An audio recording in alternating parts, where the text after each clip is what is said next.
Donnie and Dolly, the team is supported by ableauctions.ca. Closing your business? We can help.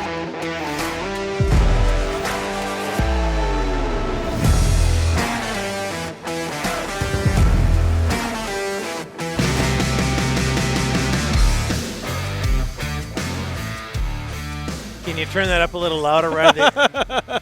They can't hear it in Calgary. Yeah. The highlights, guests today brought to you by the Waddling Dog Pub. The Waddling Dog Pub is celebrating 30 years of ownership and welcomes you to their family-run watering hole with 17 TVs to cheer on the Canucks, an unbeatable daily happy hour, and their famous wing night. It is no wonder they've been named the #1 pub in Victoria 2 years running. Whether you live on the island or the mainland, you can't miss out visiting the Dog. Our next guest is no dog, TSN Scouting Director Craig Button. How are you, sir? I'm good, Donnie. And just when you talk about that introduction of the waddling dog, cheering on the Canucks, there's a lot more reason to cheer on the Canucks this week than there was last week. Oh, yeah. Yeah. Well, now that we're on that subject, and we'll get to the COVID situation in a bit, what do you think Jim Rutherford's going to do for the Canucks, Craig? And how well do you know him?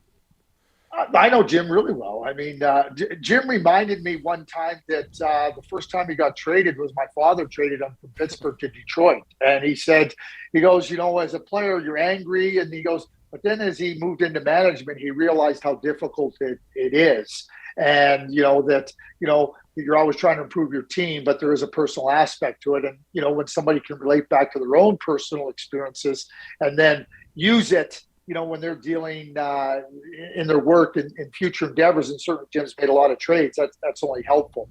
What I would say is about Jim is that I don't have to go into experience or anything, but I think what he really demonstrated in Pittsburgh was a number of things. Number one, learning from his experiences in Carolina.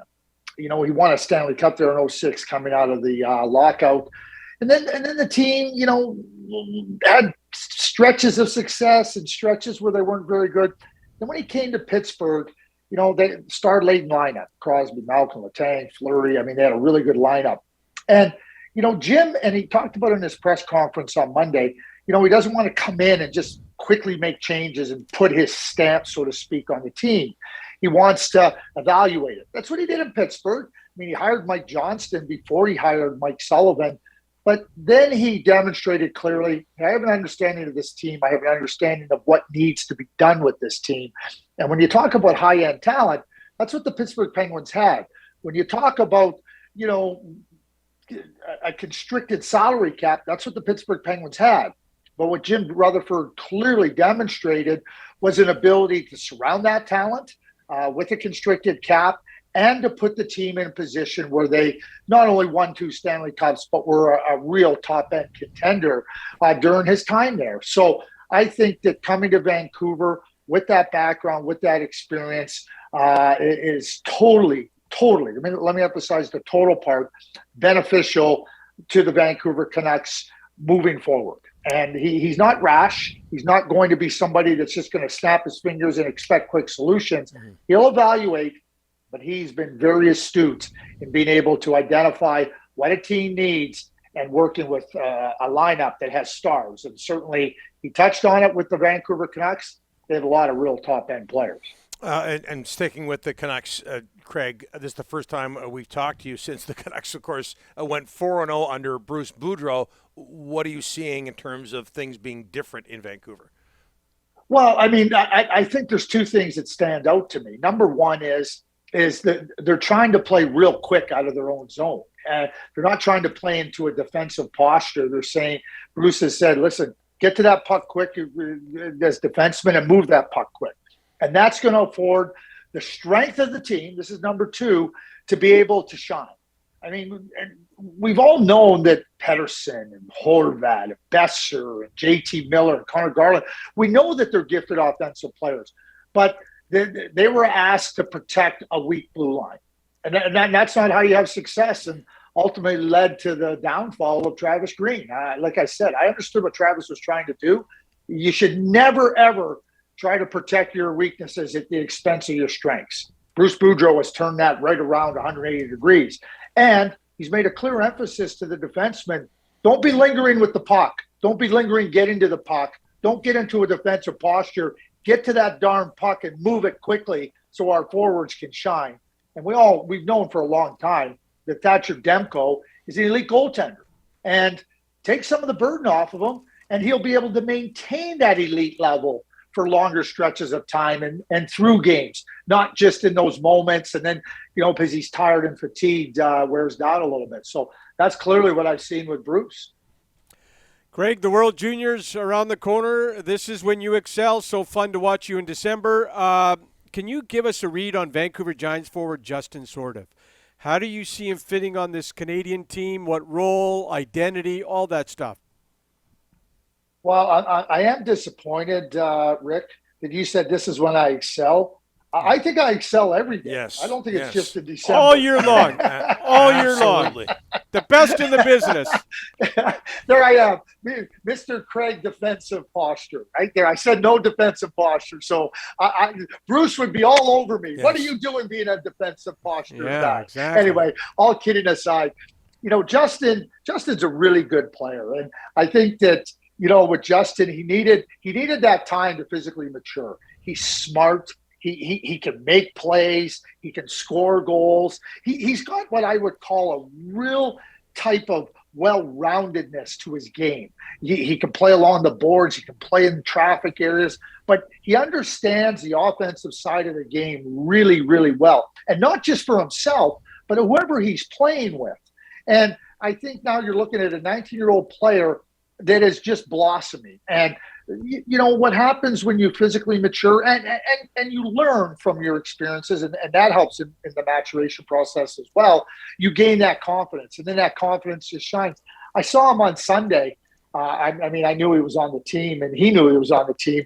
But the smile on his face and just, the confidence that he displays and the confidence that he exudes that says, hey, listen, I'm not just on the team. I'm here to be an important member of this team. And I think you can count on Justin Sourdif to be a real important player on this team. And I think that he has found himself in a place at this point in his career where you talk about a trajectory, and it's just steadily moving up. Yep. If I had to compare him to a type of player that I ultimately think he can become, that would be Jordan Kyrou with the St. Louis Blues. And like Jordan, took him a little bit of time with the physical maturity and just the understanding. But once they got it, they got there in a big way. And I think Justin can do exactly the same types of things in those footsteps. Craig, I know your answer to this, but no problem with 16-year-old Connor Bedard of North Vancouver making that Team Canada roster? Well, here's what I would say, Donnie. I mean, if you watch Connor Bedard, you realize there is no problem because Connor Bedard, he didn't go in there and say, geez, yeah, he showed that he could. He did it with an exclamation point. He was unbelievable in the two games against the U Sports. And, we know how gifted Connor is. And I use the term mature beyond his years quite often. And that's talking about on the ice. But there's expectations with players of this ilk. And yet, time and time again, I see Connor Bedard exceed those expectations. He's in elite company with 16-year-olds that have made Team Canada at the World Junior Tournament. But I expect him to go into that tournament and be able to be a real good contributor to this team. And don't lower the bar on him because he doesn't lower the bar on himself. He sets the bar high. And like I said, he usually gets above that bar. He really is a special player. Craig, before we let you go, and I got to ask you about your shirt, by the way. But we'll get to that in a second. But COVID today, into COVID protocol here in Vancouver. Luke Shen, Juho Lammikko, Brad Marchand's going into COVID protocol. Matt Barzal, Devon Taves, more Flames, including Milan Lucic. Your reaction to that, and do you expect the NHL to go to Beijing? Let me answer the second question first. No, I don't. 2 days ago, I was 20%. They go. Yesterday, I was 10%. Today, I'm 0%. I just think that with the protocols in place for the Olympics and what's happening with the spread of this new variant, that I just don't. And we're hearing it's not just Robin Leonard. It's Marc-Andre Fleury. It's Alex Pietrangelo. Connor McDavid spoke at Edmonton post morning skate today about the thing. I don't see. I just don't see a path to how that can happen, especially given where the variant is at. And now we get to the first question, which is, we see that the variant is spreading. That's not surprising. I think what we should be confident in, that the protocols are in place, they're working, and with the Calgary Flames being shut down, there was not a delay in terms of what happened with Ottawa. To see how it played out, they said, wait, we need to shut this down now because we could get more cases. The day after, now there's 3 more players in COVID protocol. But here's the positive news, is that with the protocols in place, players being vaccinated and whatnot, and reports that the players are asymptomatic, that's a good sign that, the vaccinations are working, that the players are not displaying symptoms at all in a lot of cases, and now just have to go to the protocol so there's not a spread.